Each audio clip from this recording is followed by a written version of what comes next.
Mitchell using the screen. Clark evades. 3 seconds. Clark, the spin and the lay. Looking healthy on that finish. Caitlin Clark wasted absolutely zero time reminding everyone why this league stops when she plays. Gainbridge Fieldhouse in Indianapolis was the place to be on Saturday afternoon. The Indiana Fever hosting the Dallas Wings on ABC in front of a sold-out crowd. And what happened inside that building was nothing short of extraordinary. The first season opener in WNBA history, where both teams crossed 100 points.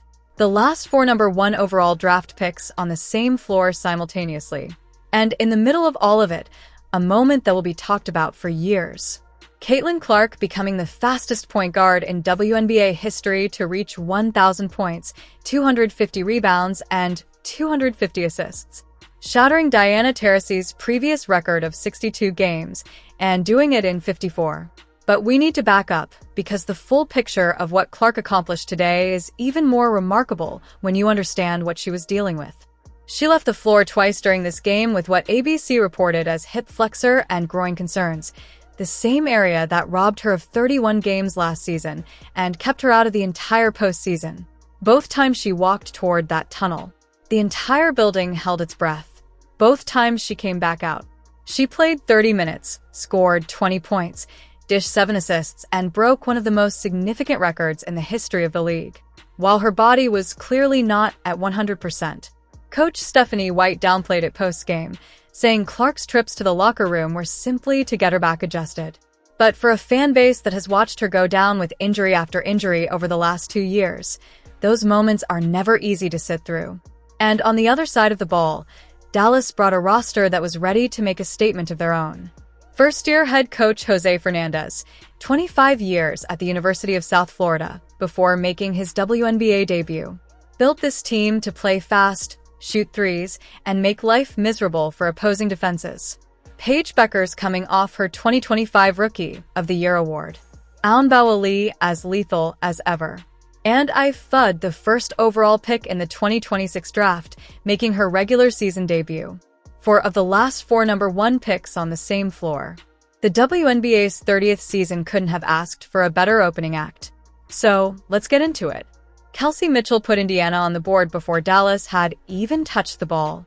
A pull-up jumper on the opening possession that had the crowd immediately on its feet. Bueckers answered with a 24-foot 3 on the other end. And just like that, the tone was set. 2 elite point guards, both ready to go, both refusing to give an inch. Clark found her footing quickly.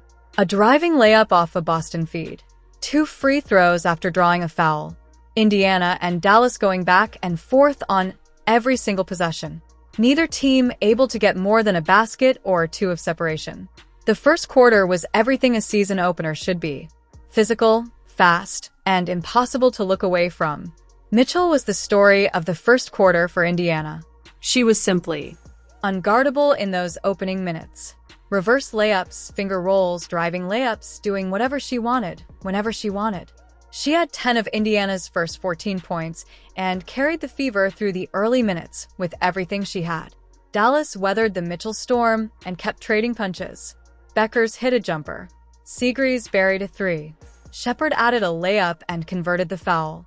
And the first quarter ended with the Wings ahead 27-25. 2 points. Everything still to play for. The crowd was completely unhinged, and the game hadn't even hit the halfway point of the first half. The second quarter was where Dallas separated. They went on a 12-3 run that stretched the lead out to 9, and Indiana simply had no answer for it. WNBA was relentless from the perimeter. Bueckers kept threading the needle on drives and making the right read every single time.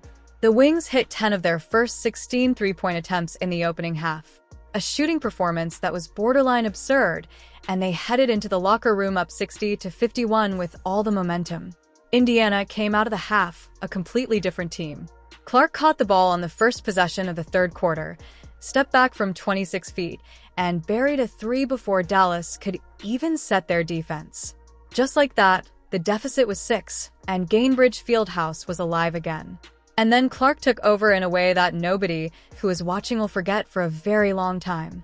Another 3 off a Boston assist. A 29-footer from, well, beyond the arc. A reverse layup in traffic. A perfectly timed pass to Boston, cutting to the rim, and then another one.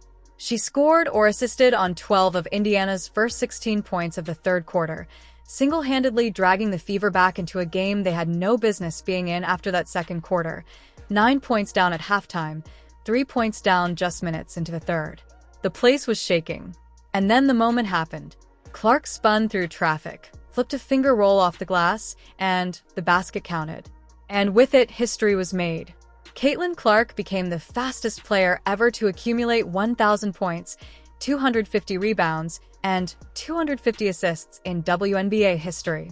54 games, breaking Diana Taurasi, one of the greatest to ever play this game, who did it in 62. Hall of Famer Tama Catchings, who reached 1,000 points herself in her 54th game with this very franchise, was sitting in the building to watch it happen. The crowd gave Clark a standing ovation. The broadcast team stopped to mark the moment, and Clark being Clark acknowledged it briefly, music, and got right back to work. Dallas steadied themselves and kept answering every Indiana run. And Beckers was absolutely music, brilliant down the stretch of the third quarter. 20 points on 8 of 10 shooting on the day, making plays that reminded everyone watching why the music entire league was built to draft her first. The third quarter ended with a game tied at 80-80, and it was down to the final quarter. Dallas grabbed the early momentum in the fourth, pushing the lead to 5 on an Umbo Walala 3, and it felt like the Wings were finally going to pull away. And then Clark called out James for flopping. James drew a personal foul call that Clark had absolutely zero interest in, and she made sure James knew it, getting right in her face, pointing at her, and letting the entire building know she thought it was a dive. The crowd erupted. The energy completely shifted, and Indiana used that moment as a spark. That is who Caitlin Clark is, even in the moments between the plays. She is must-watch television. Mitchell kept the Fever right there. A driving layup and one to cut it to 2, and then a step-back 3 to make it a one-possession game. The building was absolutely volcanic, and Indiana was right on the edge of completing one of the more remarkable comebacks of the young season. Boston then stripped the ball from Beckers, pushed it the length of the floor, and laid it in to make it 101-100. And for one breathless moment, it genuinely felt like the Fever were going to win this thing. But Dallas held on. Alana Smith hit a layup. Sims converted a free throw. And despite Indiana's best efforts in the final seconds, Clark launching a 31-footer after Beckers flew by her. Mitchell heaving a half-court shot at the horn. The Wings survived. Final score, Dallas Wings 107, Indiana Fever 104. Mitchell finished with 30 points, a performance that on any other day would have been the headline. Boston added 23 points, 9 rebounds, and 3 steals, and was the most complete player on the floor from start to finish. Clark finished with 20 points, 7 assists, and 5 rebounds in 30 minutes, while leaving the floor twice, breaking Diana Taurasi's all-time record, calling out a flopper in the fourth quarter, and launching a 3 at the buzzer, just trying to win the game. That is her. That is all her. For Dallas, Aun Bovali led the way with 22 points. Sims added 20 off the bench in a massive performance against her former team, and Beckers delivered 20 points on 8 of 10 shooting in a showing that validated everything the WNBA world has been saying about her since she was drafted. The Wings shot 12 of 23 from 3 and were simply too good from the perimeter to be beaten. Indiana loses the opener, but nobody walking out of Gainbridge Fieldhouse felt like they watched a team that wasn't ready to compete. The offense was there, the depth was there, the star power was there. Defense is the thing to clean up, and that is something that gets better as the season goes on and the continuity builds. Caitlin Clark broke Diana Taurasi's record today in 54 games while leaving the floor twice while the game was on the line. If that is what Game 1 looks like, this is going to be one extraordinary season. Next up for Indiana, a trip to Los Angeles to face the Sparks on May 13th. All right, that's it for this one. Thanks for tuning in. Let us know what you thought down below in the comments. Don't forget to like, subscribe, and share the episode if you enjoyed it. And we'll catch you in the next one.